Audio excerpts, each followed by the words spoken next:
6 months later, Isabella stood backstage at Carnegie Hall, her hands trembling as she smoothed down her elegant black evening gown. The dress had been a gift from Robert, purchased specifically for this moment, her debut performance with the New York Chamber Orchestra. She could hear the murmur of the audience beyond the heavy curtains. Over 800 people who had come to hear tonight's program. The transformation had not been easy. Those first few weeks after accepting Robert's offer had been a whirlwind of legal paperwork, financial arrangements, and life-changing decisions. Isabella had quit all 3 of her cleaning jobs, a terrifying step that felt like jumping off a cliff even with Robert's guarantees in place. The hardest part had been learning to live without the constant pressure of survival. For 15 years, Isabella had woken up each morning knowing exactly what she had to do: work, earn money, pay bills, repeat. Suddenly, she had time to think, to dream, to remember who she used to be before life forced her into survival mode. Robert had arranged for her to work with Dr. Catherine Williams, a renowned piano instructor who specialized in helping professional musicians return to performing after long breaks. Their first meeting had been humbling. Dr. Williams had listened to Isabella play and then spent 2 hours identifying all the small technical flaws that had developed during her years away from serious practice. "Your musical instincts are still excellent," Dr. Williams had said, "but your technique needs work. 20 years of not practicing properly has created some bad habits we need to break." Isabella had thrown herself into practice with the intensity of someone making up for lost time. 8 hours a day at the piano, working through exercises that made her fingers ache and her back sore. Some days she felt like giving up, convinced that she was too old, too rusty, too far removed from the music world to ever truly return, but slowly, gradually, the magic began to come back. Her fingers remembered complex passages they had learned decades ago. Her hands regained their strength and flexibility. Most importantly, her confidence grew with each passing week. Robert had been true to his word about everything. Linda was now enrolled full-time in nursing school, her tuition and expenses completely covered. She was thriving academically, finally able to focus on her studies without worrying about money. Miguel had been accepted to 3 different colleges and had chosen to study engineering at Columbia University. Isabella's mother was receiving the best medical care available, her diabetes and blood pressure finally under control. The family had moved to a larger apartment in a better neighborhood. Nothing extravagant, but clean and safe with enough space for everyone. Isabella had her own practice room with a beautiful upright piano where she could work without disturbing her family. 3 months into her musical comeback, Robert had arranged for Isabella to audition with the New York Chamber Orchestra. The audition had been terrifying, sitting in a large, empty concert hall playing for 3 stern-faced musicians, who took notes and whispered to each other between pieces. But when Isabella played Rachmaninoff's Piano Concerto No. 2, something magical happened. The music transported her back to her student days at Juilliard when she believed anything was possible. She played with a passion and maturity that could only come from someone who had lived through real loss and found their way back to joy. The orchestra's director, Maestro David Chun, had offered her a spot as a featured soloist on the spot. "Your playing has something I rarely hear anymore," he had said. "Technical skill combined with genuine life experience. That's what makes music meaningful." Now, standing backstage at Carnegie Hall, Isabella felt the weight of how far she had come. In the audience, she knew her family was sitting in the front.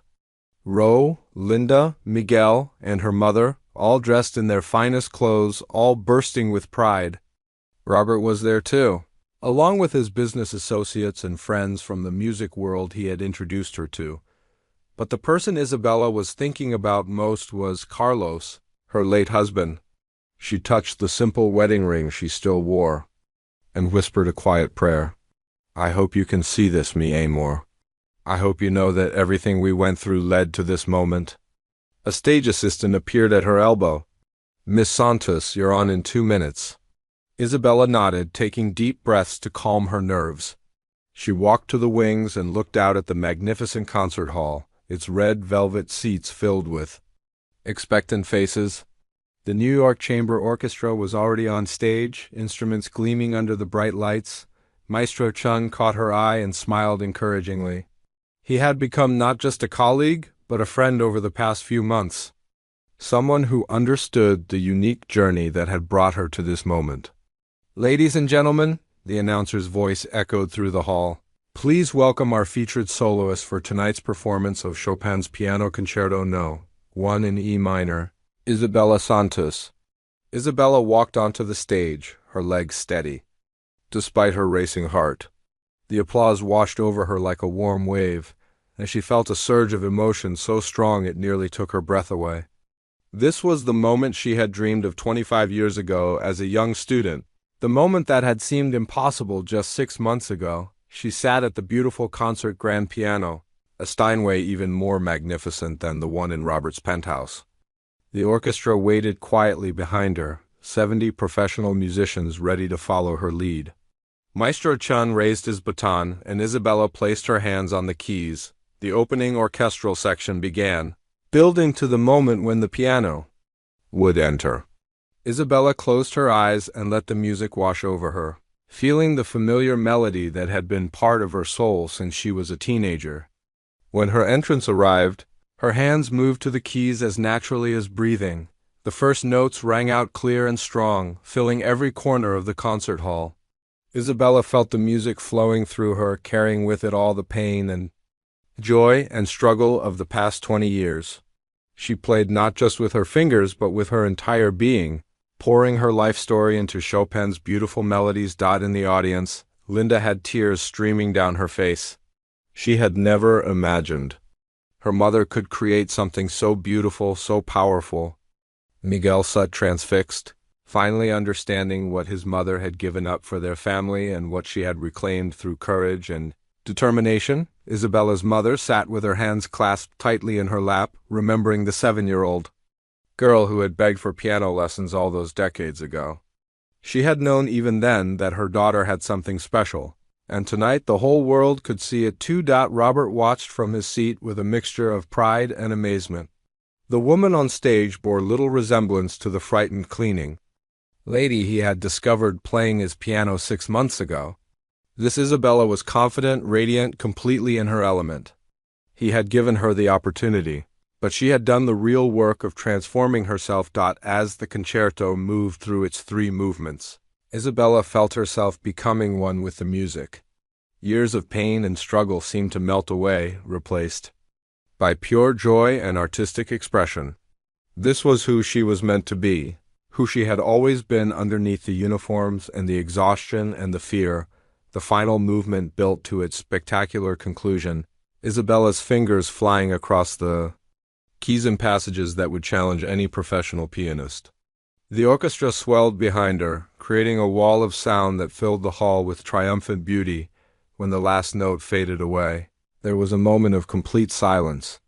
Then the audience exploded into applause, people leaping to their feet, in a standing ovation that seemed to go on forever.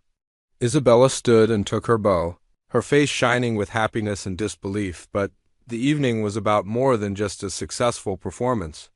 In the months that followed, Isabella's career blossomed in ways she had never dared to imagine.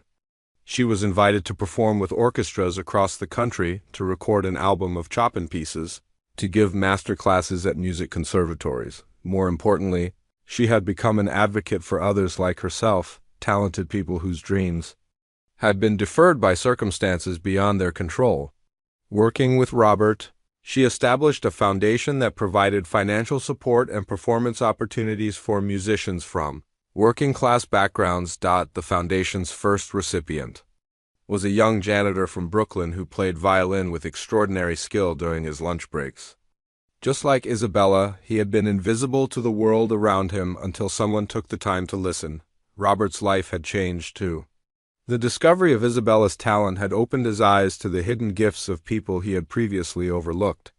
He began paying attention to the stories of his employees, his building staff, the people who made his comfortable life possible. He found artists, inventors, writers, and dreamers working in jobs that barely paid their bills. Some nights, Robert would sit in his penthouse listening to Isabella practice on his piano, which she now used regularly. The cold, empty space had become warm and alive with music. Friends and colleagues began visiting not just for business meetings, but for impromptu concerts and musical evenings. Isabella's children flourished in their new circumstances. Linda graduated from nursing school at the top of her class and was immediately hired. Maria had been working at the community college for 3 years now, but most people barely noticed her. Every evening at 5 o'clock, she would arrive with her cleaning cart, moving quietly through the hallways like a ghost. The music building was her favorite place to work, though she never told anyone that. She would start in the practice rooms, wiping down the piano benches and music stands. Sometimes she would find sheet music left behind by students. She couldn't read music properly, but she loved looking at the notes scattered across the pages like tiny black birds on telephone wires. The symbols meant nothing to her officially, but somehow they spoke to her heart. The main concert hall was always her last stop. This room was special. It had high ceilings that made her footsteps echo, and in the center sat the most beautiful piano she had ever seen. It was black and shiny, reflecting the overhead lights like a mirror. The college called it a grand piano, and Maria understood why. Everything about it seemed grand and important. When she cleaned this room, Maria would work extra slowly. She would dust every surface twice, mop the floor in perfect lines, and arrange the chairs just right. But what she really wanted was to touch those keys just once, just to hear what sound they would make under her fingers. She never did, though. That piano was not for people like her. It was for students who paid thousands of dollars to attend classes. It was for professors with degrees hanging on their walls. It was for people who wore nice clothes and spoke with confidence about things like Mozart and Beethoven. Maria wore the same blue uniform every day. Her hands were rough from years of cleaning, and her English still carried the accent from the small town where she grew up. She was invisible to most people, which was exactly how she preferred it. Being invisible meant being safe. Being invisible meant no one would judge her or tell her she didn't belong, but late at night, when the building was completely empty, Maria would sometimes sit in the back row of the concert hall and close her eyes. She would imagine herself walking up to that beautiful piano, sitting down on the bench and playing the most amazing music. In her dreams, her fingers danced across the keys like she had seen in movies.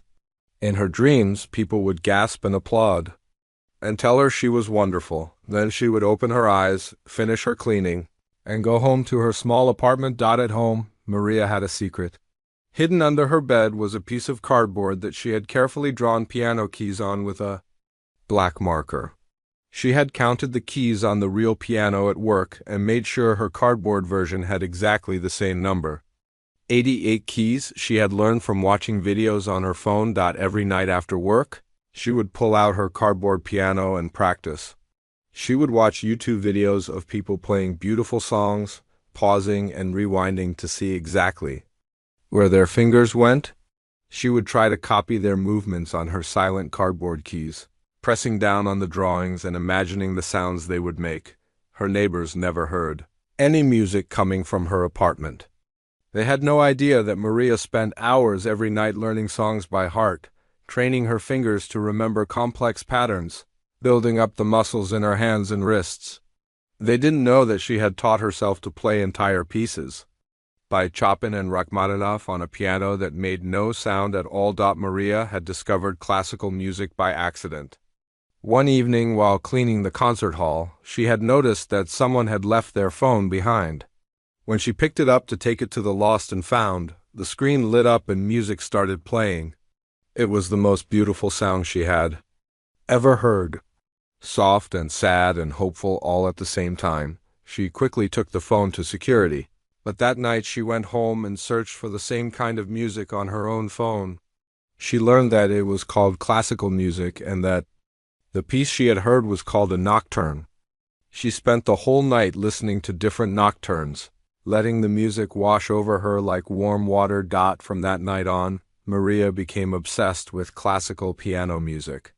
She would listen while she cleaned, using earbuds so no one would No, she would watch videos of famous pianists performing in grand concert halls, their fingers flying across the keys so fast they seemed to blur. She would study their hand positions, their posture, the way they moved their bodies with the music. The more she learned, the more she wanted to play. Her cardboard piano became her most precious possession. She would practice scales and arpeggios that she had learned from online tutorials. She would work on pieces slowly, measure by measure, until she could play them perfectly in her mind. Sometimes during her lunch break, she would sit outside the practice rooms and listen to the music. Students. She could tell when they made mistakes, when they played with feeling, when they were just going through the motions. She began to understand that playing piano was not just about pressing the right keys in the right order. It was about telling a story, about sharing emotions, about connecting with something bigger than yourself. The professors and students at the college treated Maria with polite indifference. They would smile and nod when they saw her, maybe say good evening or thank you when she cleaned around them. But they never really saw her as a person with dreams and talents and feelings. To them, she was just part of the building's maintenance. As essential but invisible as the heating system or the lights, Maria didn't mind being overlooked most of the time. It gave her the freedom to observe and learn without anyone asking questions. She knew which students were naturally gifted and which ones struggled. She knew which professors were patient and kind and which ones were harsh and demanding. She knew the building's rhythms and secrets better than anyone, but sometimes, late at night when she was alone with that beautiful grand piano, Maria would feel a deep sadness in her chest. She would think about all the music trapped inside her, all the songs she could play but would never get to share. She would imagine what it would feel like to sit at that bench, to feel the smooth keys under her fingers, to hear her music fill the entire hall with sound. Then she would pack up her cleaning supplies, turn off the lights, and go home to practice on her cardboard piano. Because even if no one would ever hear her play, even if she would never get to touch those real keys, she couldn't stop learning. The music had become part of her soul, and she needed it like she needed air to breathe. Maria never imagined that one day her secret would be discovered. She never thought that the professors who barely noticed her existence would one day ask her to play.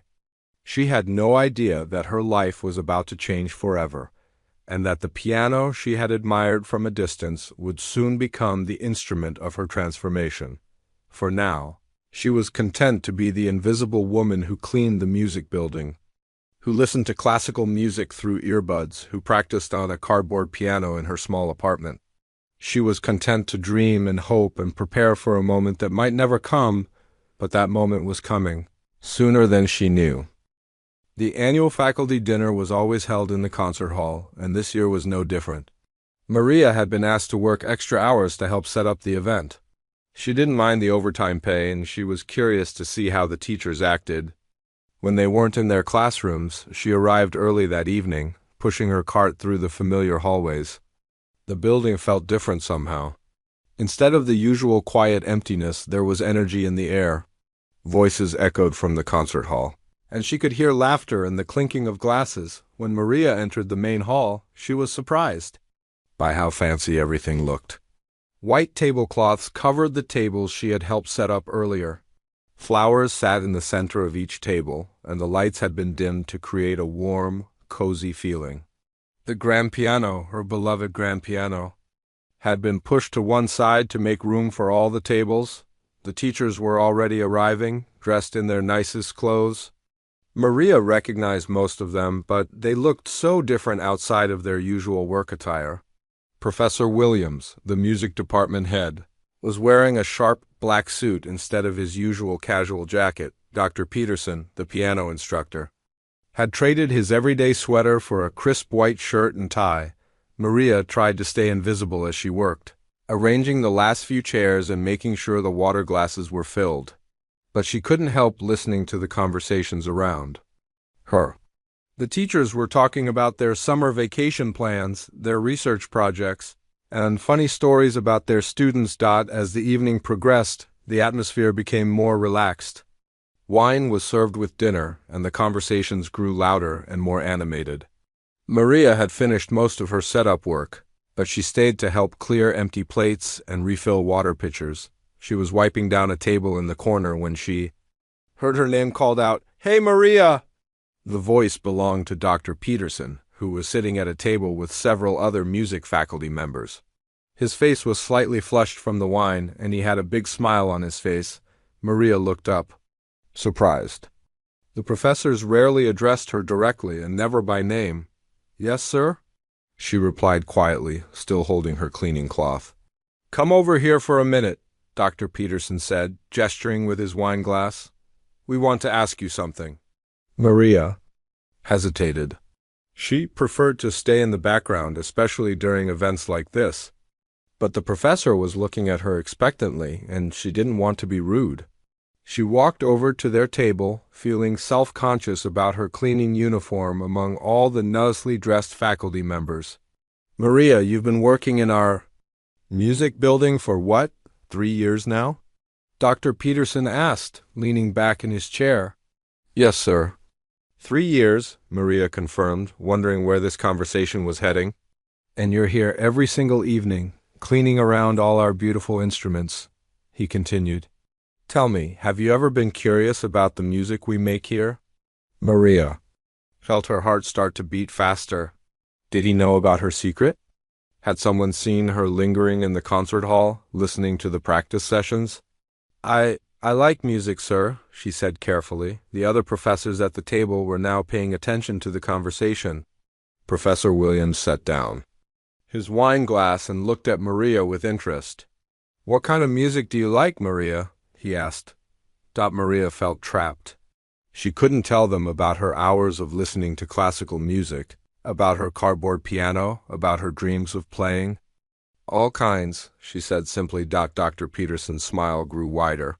"Well, we have this magnificent piano right here," he said, gesturing toward the grand piano that had been pushed to the side. "It's just sitting there, not being used. Don't you think it's a shame?" Maria nodded, not sure what else to do. She could feel the attention of the entire table focused on her, and it made her uncomfortable. "You know what I think?" Dr. Peterson continued, his voice getting louder and more animated. "I think Maria here has probably wondered what it would be like to play our beautiful piano. Haven't you, Maria?" The question hung in the air like a challenge. Maria felt her cheeks burning. The professors were all looking at her now, some with curious expressions, others with barely concealed amusement. She realized that this was becoming some kind of entertainment for them. I don't know how to play," she lied, her voice barely above a whisper. "Oh, come on," Dr. Peterson exclaimed. "You don't need to know how to play to have some fun with it. Look, we're all having a good time here. Why don't you go over there and just see what happens?" Professor Williams joined in, his voice carrying the authority of someone used to being in charge.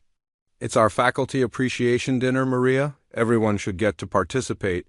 Consider it part of the evening's entertainment." Maria felt sick to her stomach. She realized that they saw this as a joke, a way to amuse themselves at her expense.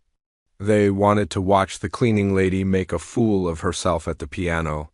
They had no idea that she had spent countless hours studying the instrument, learning its secrets, dreaming of the moment when she could finally touch those keys. "I really can't," she said, trying to back away from the table. "I have work to finish," but Dr. Peterson wasn't giving up. "The work can wait," he said, standing up from his chair. "How often do you get a chance like this?" "Trust me, on the piano. Teacher, I give you permission to play around on it." Other professors began to chime in, their voices growing more insistent. "Go ahead, Maria," one of them said. "Don't be shy." Another added, "It's just for fun. No one expects you to be any good." That last comment stung. Maria felt a mixture of hurt and anger rising in her chest. They were talking about her like she was a child, like she was incapable of doing anything meaningful. They had no idea what she was capable of. "Come on, everyone," Professor Williams said, raising his voice to address the entire room. "Let's encourage Maria to give us a little performance." The conversation at other tables died down as people turned to see what was happening. Maria found herself the center of attention in a room full of educated, successful people who saw her as nothing more than a source of amusement. Dr. Peterson walked over to the piano and patted the bench. "Look, I'll even adjust the seat for you," he said with exaggerated helpfulness. "Just sit down and hit some keys." "What's the worst that could happen?" Maria stood frozen, torn between the desire to run away and something else entirely.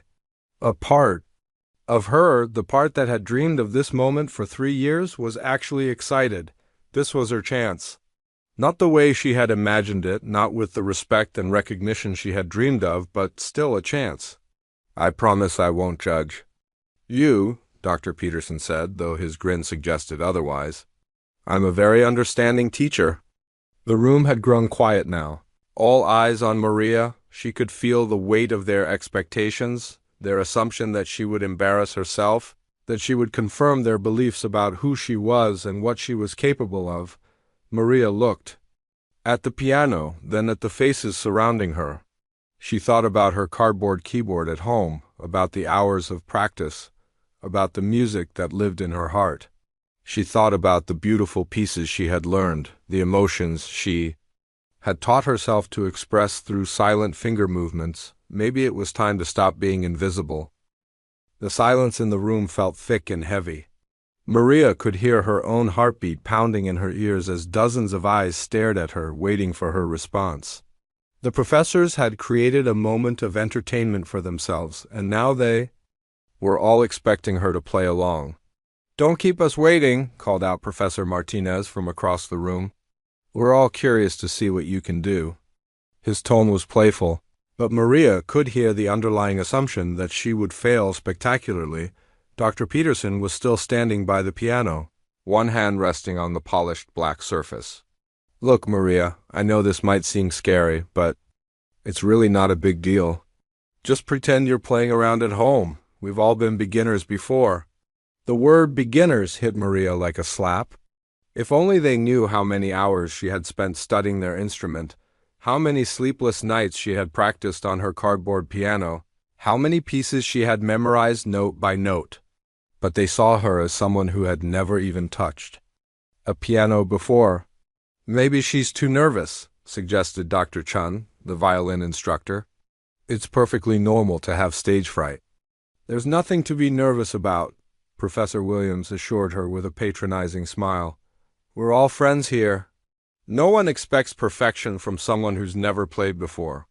Maria felt a strange mix of emotions swirling inside her. Part of her wanted to run away, to go back to her cleaning cart and pretend this whole thing had never happened. But another part of her was growing angry at their condescending attitudes. They were treating her like a child, like someone who couldn't possibly have any real talent or knowledge. "Come on, Maria," Dr. Peterson said, his voice getting slightly impatient. "Don't overthink it. Just sit down and play whatever comes to mind. Even if it's just chopsticks or happy birthday, we'll all clap and have a good laugh." The mention of chopsticks made Maria's hands clench into fists. She had learned to play Chopin's most complex pieces on her silent keyboard, and they were suggesting she might manage a children's tune. The disrespect was overwhelming. "I really think I should get back to work," Maria said, her voice stronger than before. "You all are having such a nice dinner, and I don't want to interrupt." "Nonsense." Professor Williams stood up from his chair, clearly enjoying his role as the evening's host. "This is part of the fun. Besides, when will you get another chance? Like this? This piano is worth more than most people's cars?" Other faculty members began to join in, their voices creating a chorus of encouragement that felt more like pressure. "Go ahead, Maria. Don't be shy. It'll be fun." "We promise we won't laugh." But Maria could see the smirks on some faces. The way certain professors were already pulling out their phones, probably to record what they expected to be an amusing disaster. She realized that win or lose, she was about to become a story they would tell for years to come. "Tell you what," Dr. Peterson said, moving closer to Maria. "I'll make it even easier for you. Just play one note. Any note. That's all. Just press One key and we'll call it good." The suggestion was so insulting that Maria felt her anger finally overcome her fear. One note? They thought she was so incompetent that pressing a single key would be an achievement worth celebrating. "Or maybe," added Professor Davis with a chuckle, "you could just sit at the bench and pretend to play. We could all pretend to hear beautiful music." The laughter that followed this comment was the last straw. Maria had spent 3 years listening to these people talk about music as if it were the most important thing in the world.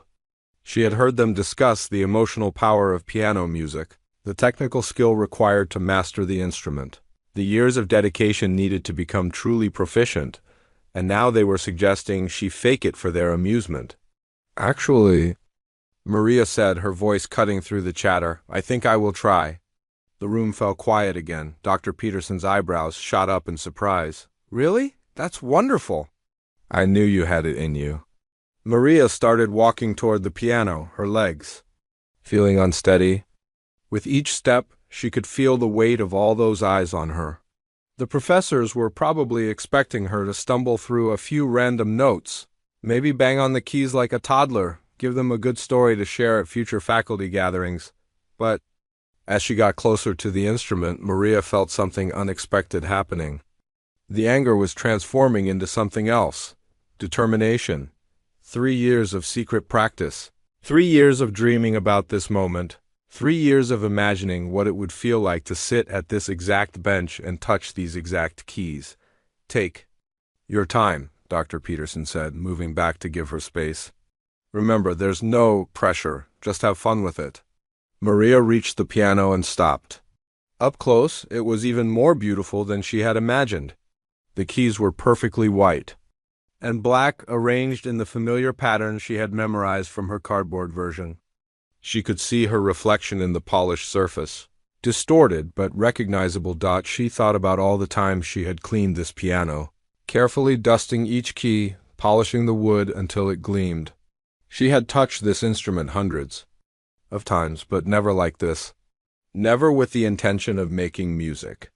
"The bench adjusts if you need it higher or lower," Dr. Peterson offered helpfully. "Though I think it's probably at the right height for you." Maria sat down on the bench and immediately felt how different it was from the chair she used at home. This bench was the perfect height, the perfect distance from the keys. Her feet reached the pedals naturally, something she had only dreamed about. She placed her hands on her lap and looked out at the room full of expectant faces. Some looked genuinely curious, others seemed barely able to contain their amusement. A few professors had their phones ready, clearly planning to capture whatever happened next. "Whenever you're ready," Professor Williams said encouragingly. "Don't worry about making mistakes, that's how we all learn." Maria took a deep breath and slowly raised her hands toward the keys. The moment her fingers made contact with the smooth surface, she felt an electric shock of connection. These were real keys, keys that would make real sound when she pressed them. After 3 years of silent practice, she was finally going to hear her music, but what should she play? Her mind raced through all the pieces she had learned. Should she start with something simple, something that wouldn't completely shock them? Or should she show them exactly what she was capable of? The professors were starting to shift in their seats, waiting for her to begin. Some were exchanging glances, probably wondering how long this would take and when they could get back to their dinner and wine. Maria closed her eyes for a moment, trying to decide. In that moment of silence, she made a choice that would change everything. She would not play it safe. She would not pretend to be less than she was. She would play with everything she had and let the music speak for itself. Her fingers found their position on the keys, and she opened her eyes. It was time to show them who she really was. Maria's hands hovered over the keys for what felt like forever. The room was so quiet she could hear the soft hum of the air conditioning and the distant sound of traffic outside. Every professor in the hall was watching her, waiting for whatever amateur attempt they expected to witness. She could feel Dr. Peterson shifting his weight behind her, probably getting ready to offer more helpful suggestions. Professor Williams was leaning forward in his chair, his expression a mixture of curiosity and barely concealed amusement. A few faculty members had their phones positioned to record, ready to capture what they assumed would be an embarrassing moment, but Maria was thinking about something completely different. She was remembering the first time she had heard classical piano music, that night when she had found the student's phone. She was thinking about all the evenings she had spent with her cardboard keyboard, her fingers moving silently through complex pieces while her heart soared with the music only she could hear. 3 years of preparation had led to this moment. 3 years of secret practice, of studying finger positions from YouTube videos, of memorizing every note of the greatest piano compositions ever written. The professors expected her to fumble through a simple children's song, but Maria had something very different in mind. She took one last deep breath and let her fingers settle onto the keys. The moment her skin touched the smooth ivory, she felt a connection she had never experienced before. These keys were responsive, waiting for her touch to bring them to life. This was nothing like her cardboard piano at home. Without any more hesitation, Maria began to play. The first chord that emerged from the piano was so unexpected that several professors actually jumped in their seats. It wasn't a tentative, uncertain sound. It was rich and full and perfectly executed. Maria's fingers found their positions with the confidence of someone who had practiced this exact moment 1,000 times. She had chosen to play Chopin's Nocturne in E-flat major, one of the most beautiful and technically demanding pieces in the classical repertoire. It was a bold choice, something that would immediately reveal her true skill level to anyone who knew music. Dr. Peterson's mouth fell open as he recognized the piece. This wasn't a beginner's attempt at making noise. This was serious music, played with serious skill.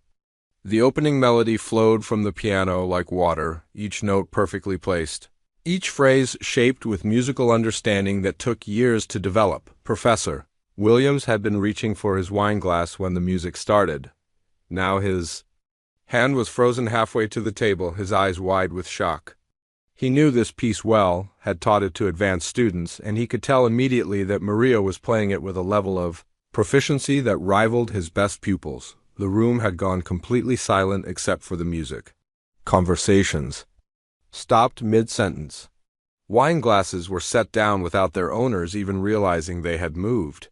Every person in the hall was trying to process what they were hearing. Maria was lost in the music now, her body moving naturally with the rhythm and flow of the piece. Her left hand provided the gentle accompaniment while her right hand sang the melody with such expression that it seemed to tell a story. This was everything she had dreamed of, everything she had worked toward during those long nights of silent practice. The professors who had been joking and laughing just moments before were now sitting in stunned silence. They were witnessing something they had never expected, something that challenged everything they thought they knew about the quiet woman who cleaned their building. Dr. Peterson, who had initiated this whole situation as a light-hearted joke, felt his face burning with embarrassment. He had spent his entire career teaching piano to college students, and he could tell that Maria was playing with a level of skill that surpassed many of his advanced pupils.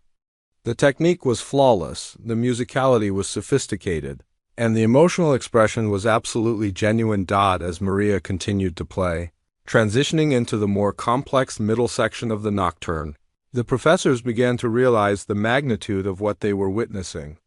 This wasn't just someone who had picked up a few basics from YouTube videos.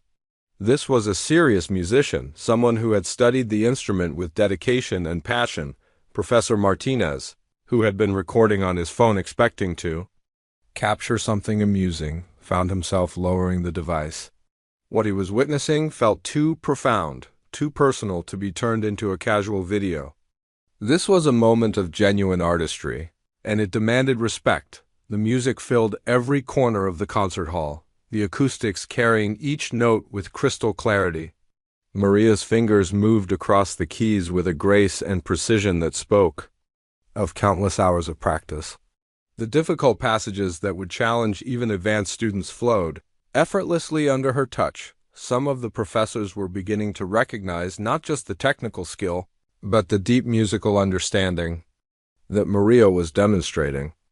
The way she shaped each phrase, the subtle timing variations that gave the music its emotional impact, the perfect balance between the melody and accompaniment. These were things that couldn't be faked or stumbled upon by accident. Dr. Chun, the violin instructor, felt tears forming in her eyes. She had spent decades in the music world, and she knew real talent when she heard it. What Maria was playing wasn't just technically correct, it was deeply moving, filled with the kind of emotional honesty that separated true musicians from mere technicians. As the piece moved toward its climax, Maria's playing became even more expressive. Her whole body was involved now, swaying gently with the music, her face showing the concentration and joy of someone completely absorbed in the act of creation. The piano was no longer just an instrument. It was an extension of her soul. The professors who had been expecting to be entertained by her failure were, instead, being educated about their own prejudices. They had assumed that someone in Maria's position couldn't possibly have hidden depths, couldn't possibly have spent years developing a skill they knew nothing about, but the music didn't lie. Every note that flowed from the piano was evidence of Maria's dedication, her talent, and her deep love for the art form. She wasn't just playing the notes correctly, she was interpreting them, expressing them, making them her own. Professor Williams felt a profound sense of shame washing over him. He had spent his career teaching students to respect music, to understand its power and beauty, and yet he had been ready to treat it as a joke when it came to Maria, the woman who had cleaned around his precious instruments for 3 years had been secretly mastering them. As Maria approached the final section of the nocturne, the room seemed to hold its breath. The music was building to its conclusion, each note carefully placed, each phrase perfectly shaped. The professors were no longer thinking about their dinner or their wine or their casual entertainment. They were completely absorbed in the performance, and Maria, the invisible woman who had spent 3 years dreaming of this moment, was finally sharing her gift with the world. The music poured from her fingers with years of pent-up emotion, with the joy of finally being heard, with the satisfaction of proving that talent and passion could emerge from the most unexpected places. The last notes of the nocturne were approaching, and with them the moment when Maria would have to face the shocked expressions of everyone who had so casually dismissed her. The final notes of the Chopin nocturne hung in the air like delicate crystals, slowly fading into silence.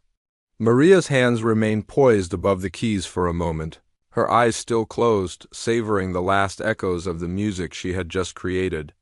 For 3 years she had imagined this feeling, but nothing could have prepared her. For the reality of it, the silence that followed was unlike anything the concert hall had ever experienced.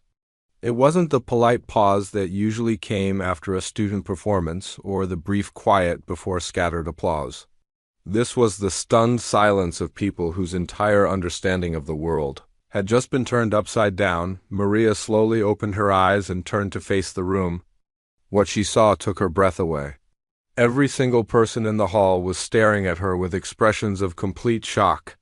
Professor Williams was frozen with his mouth hanging open. Dr. Peterson looked like he had just seen a ghost. Some of the other faculty members were blinking rapidly, as if trying to make sure they weren't dreaming. The silence stretched on for what felt like forever. Maria began to worry that she had made a terrible mistake. Maybe she had overstepped. Maybe they were angry that she had deceived them about her abilities. Maybe she was about to lose her job. Then, from somewhere in the back of the room came a single sound, a slow clap, then another, and another. Dr. Chun, the violin instructor, was the first to break the spell. She rose from her chair, her eyes shining with tears, and began to applaud.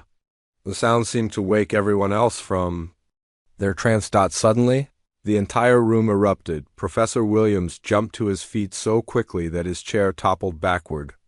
"Incredible!" he shouted, clapping his hands above his head. "Absolutely incredible." Dr. Peterson was shaking his head in disbelief, applauding so hard his hands were turning red. "I can't believe it," he kept saying. "I just can't believe it." One by one, every person in the room stood up. The applause grew louder and more enthusiastic with each passing second. Professors who had been casually dismissive just minutes before were now cheering and whistling like they were at a rock concert. "Bravo!" called out Professor Martinez, pumping his fist in the air.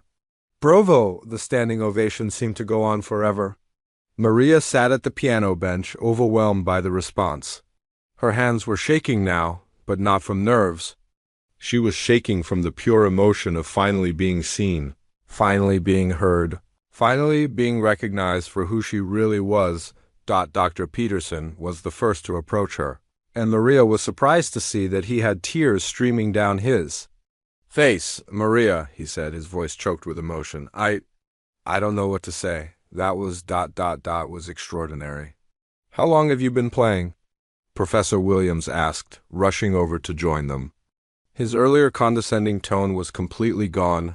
Replaced by genuine respect and curiosity, Maria looked at the crowd of professors gathering around the piano. These were the same people who had been treating her as entertainment just a few minutes ago, but now they were looking at her with the kind of admiration usually reserved for visiting concert artists. "I taught myself," she said quietly, still not quite believing this was really happening. "Taught yourself?" Dr. Peterson's eyes widened even further. "You mean you've never had formal lessons?" Maria shook her head. "I learned from videos. And, I practiced ... lot." The professors exchanged amazed glances. They knew how difficult it was to achieve that level of skill even with years of professional instruction. The idea that someone could reach such heights through self-study was almost impossible to believe. "What else can you play?" asked Dr. Chun, her voice filled with excitement. Before Maria could answer, Professor Williams held up his hand. "Wait," he said. "Just wait a minute. I need to understand something." He looked directly at Maria. "You've been working here for 3 years. You've been around our piano program, our students, our faculty, and you never said anything about your abilities?" Maria felt a familiar flutter of anxiety. "I didn't think...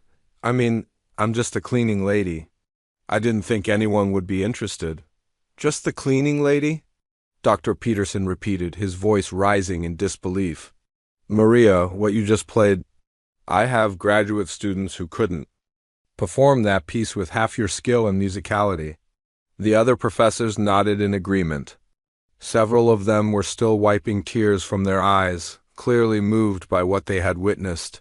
"That wasn't just technically perfect," added Dr. Chun. "The interpretation, the emotion, the musical understanding, that was the work of a true artist." Maria felt her own eyes filling with tears. For 3 years, she had dreamed of being recognized as a musician. She had imagined scenarios where people would discover her talent and praise her abilities. But she had never expected anything like this. The genuine emotion in their voices, the way they were looking at her now, it was more than she had ever dared to hope for. "I have to ask," said Professor Williams, still shaking his head in amazement. "Where did you practice? How did you develop this level of skill without access to a piano?" Maria felt embarrassed to tell them about her keyboard, but their faces were so open and interested that she found herself explaining.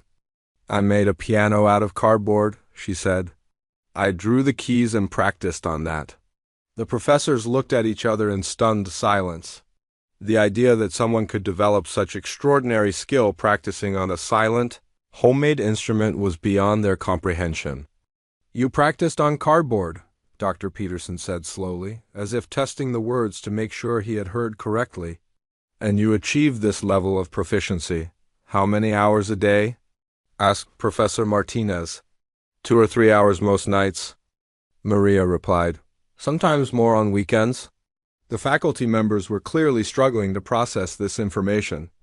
They understood the dedication required to master classical piano, but the idea that someone could do it under such circumstances was revolutionizing their understanding of what was possible. "Maria," Professor Williams said, his voice taking on a serious tone, "I hope you understand that what you've just demonstrated is extraordinary. This isn't just a hobby or a casual skill. This is professional-level artistry." "I've been teaching piano for 25 years," added Dr. Peterson. and I can count on one hand the number of students I've had who could play with your level of musicality and technical precision." The applause started up again, this time more sustained and enthusiastic than before. Maria looked around the room at all these educated, accomplished people who were celebrating her talent, and she felt a surge of pride she had never experienced before. But the professors weren't finished. Dr. Chun stepped forward, her expression serious. "Maria, I have to ask you something important. What are your plans? What do you want to do with this incredible gift you have?" The question hung in the air, and Maria realized that her life was about to change in ways she couldn't even imagine. The secret she had kept for 3 years was out, and there was no going back to being invisible. The professors were waiting for her answer, their faces full of expectation and hope. They had discovered something remarkable, and they weren't going to let it go unnoticed. Maria stared at Dr. Chun, her mind racing to process the question about her future plans. For 3 years, she had dreamed of this moment, but she had never actually thought beyond it. In her fantasies, the discovery of her talent was always the ending of the story, not the beginning. I don't know," she said honestly, her voice barely above a whisper. "I never thought anyone would find out." Professor Williams stepped closer, his expression intense with excitement. "Maria, you have to understand something. What you just demonstrated isn't just impressive for someone who's self-taught. It's impressive, period. You have the kind of natural talent that music schools search for." The other professors were nodding in agreement, their faces showing a mixture of amazement and something else Maria couldn't quite identify. It looked almost like guilt. Dr. Peterson ran his hands through his hair, still shaking his head in disbelief. "I can't stop thinking about this," he said. "All this time we've had a virtuoso pianist working in our building, and we treated her like she was invisible." "Because that's what I wanted," Maria said quickly. "I liked being invisible. It was safe." "Safe from what?" asked Dr. Chun gently. Maria looked around the room at all the expectant faces. These people lived in a world of education and opportunities, of conferences and competitions and career advancement. They couldn't understand what it was like to be someone like her. "Safe from being disappointed," she said finally. "Safe from wanting things I could never have."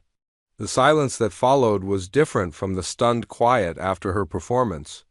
This was an uncomfortable silence, the kind that happens when people realize they've been part of a problem they never noticed. Professor Williams cleared his throat. "Maria, I want to ask you something, and I want you to be completely honest with me. Have you ever thought about pursuing music professionally?" "Every day," Maria answered without hesitation. "But thinking about something and being able to do it are two different things." "What if they weren't?" Dr. Peterson asked, stepping forward. "What if there was a way for you to pursue music seriously?" Maria felt her heart start racing again. "What do you mean?" The professors exchanged glances, and she could see them having some kind of silent conversation. Finally, Professor Williams spoke up. "The college has programs," he said carefully. "Scholarships for exceptional students. Ways to help people who show extraordinary promise." "But I'm not a student," Maria protested. "I'm 34 years old. I never even finished high school." "None of that matters," Dr. Chun said firmly. "Talent doesn't have an expiration date. And music education isn't just for teenagers fresh out of high school." Dr. Peterson was pacing now, his excitement building. "We have adult learner programs. We have scholarships for non-traditional students. And frankly, after what I just witnessed, I think any music school in the country would be lucky to have you." Maria felt dizzy. This conversation was moving too fast, offering possibilities she had never allowed herself to seriously consider. "I can't afford college," she said. "I need to work. I have bills to pay." "What if you didn't have to choose?" Professor Williams asked. "What if there was a way to keep working while also studying music?" The other professors were getting more animated now. Clearly inspired by the possibilities, Dr. Martinez spoke up for the first time since the performance. "The college has work-study programs," he said. "Students can maintain employment while taking classes, and given your unique situation, I think we could make special arrangements." Maria felt overwhelmed. 20 minutes ago, she had been the invisible cleaning lady. Now these respected professors were talking about scholarships and special arrangements and college programs as if she belonged in their world. "I don't understand," she said. "Why would you do this for me?" Dr. Peterson stopped pacing and looked directly at her. "Because we've just witnessed something extraordinary, and we'd be failing in our duty as educators if we didn't try to nurture it. Also," added Dr. Chun with a rueful smile, "because we owe you an apology. We've been blind to who you really are, and that's on us." Professor Williams nodded. "We assumed we knew everything about the people in our building. We were wrong, and we're sorry." The apology hung in the air, and Maria felt something shift inside her chest. These people who had seemed so far above her just an hour ago were admitting their mistakes and treating her as an equal. "But even if I could take classes," Maria said, voicing her deepest fear, "I don't know if I'm good enough. What I just played, that might be the best I can do." Dr. Peterson laughed, but it wasn't a mocking laugh. It was the laugh of someone who had just heard something absurd. "Maria," he said, "what you just played was a graduate-level performance. And you told us you learned it from YouTube videos while practicing on cardboard.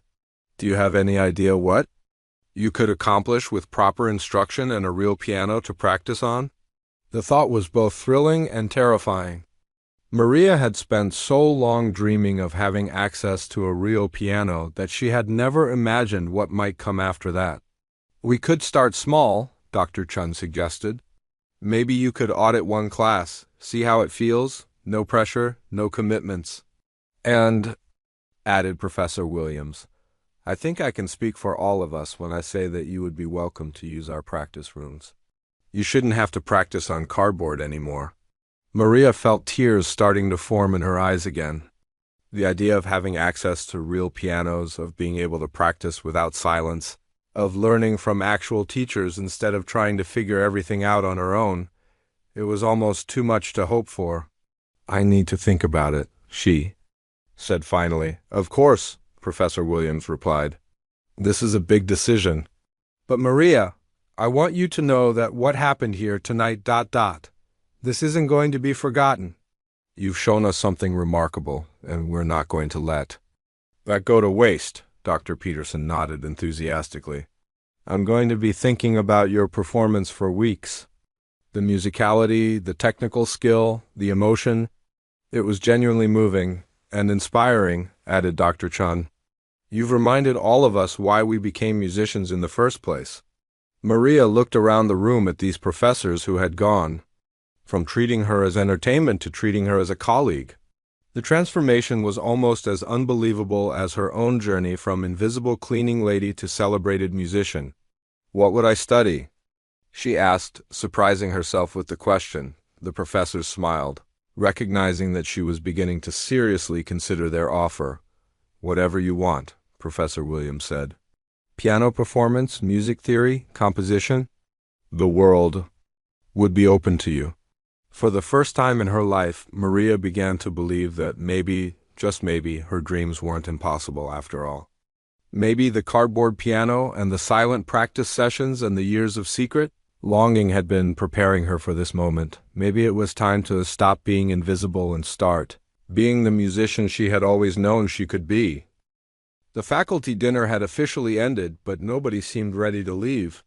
Small groups of professors continued to gather around Maria, each wanting to share their thoughts about what they had just witnessed. The wine glasses sat forgotten on tables as the evening transformed into something none of them had expected. Dr. Peterson pulled out his phone and began scrolling through his contacts. "I have to call someone," he said, his voice filled with excitement. "Maria, would you mind if I contacted a colleague of mine at the State University? She runs their adult education music program, and I think she needs to hear about you." Maria felt panic rising in her chest. "Tonight?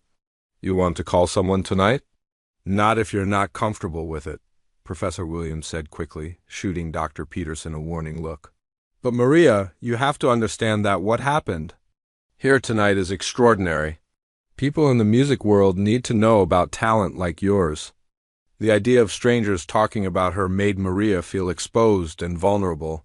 For 3 years, her secret had been safe. Now it felt like it was spinning out of her control. What would they want from me?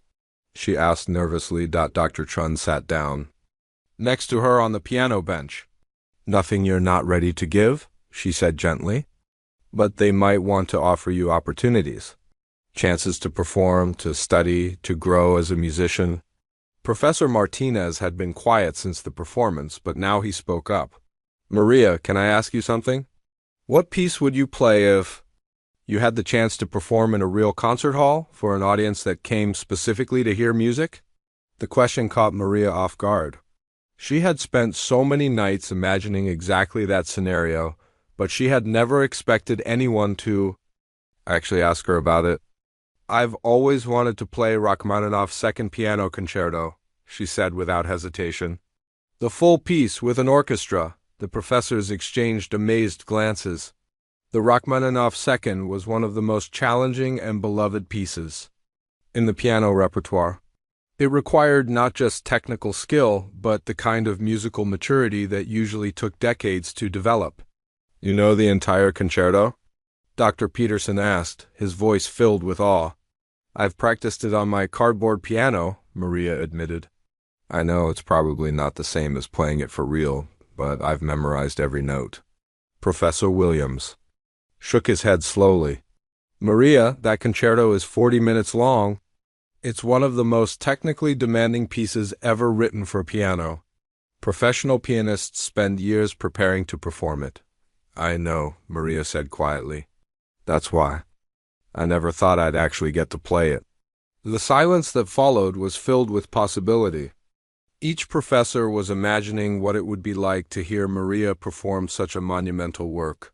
They had already witnessed her ability to bring deep emotion and technical precision to a complex nocturne. The idea of her tackling a full concerto was both thrilling and slightly overwhelming. Dr. Chun's phone buzzed and she glanced at it absently. Then her expression changed completely. Oh my goodness, she said, staring at the screen. What is it? Professor Williams asked. Professor Thompson from the conservatory just texted me. Someone posted a video of Maria's performance on social media. It's already been shared dozens of times. Maria felt the blood drain from her face. A video? Someone recorded me? Dr. Peterson looked guilty. I think a few people might have started recording when you began playing. But Maria, this isn't a bad thing. Look at the comments. Dr. Chun held up her phone so Maria could see the screen. The video was grainy and shot from someone's seat across the room, but the audio was clear. And the comments section was exploding with responses. Incredible talent. Who is this woman? This gave me chills. Why isn't she performing professionally? Most beautiful performance I've heard in years. Maria read comment after comment, each one expressing amazement and admiration for her playing.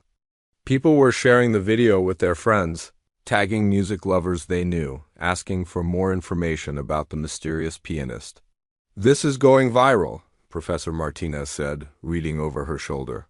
Look, it already has over 1,000 views and it was just posted an hour ago. Maria didn't know whether to feel excited or terrified. She had spent 3 years hiding her talent, and now it was being broadcast to the world without her permission.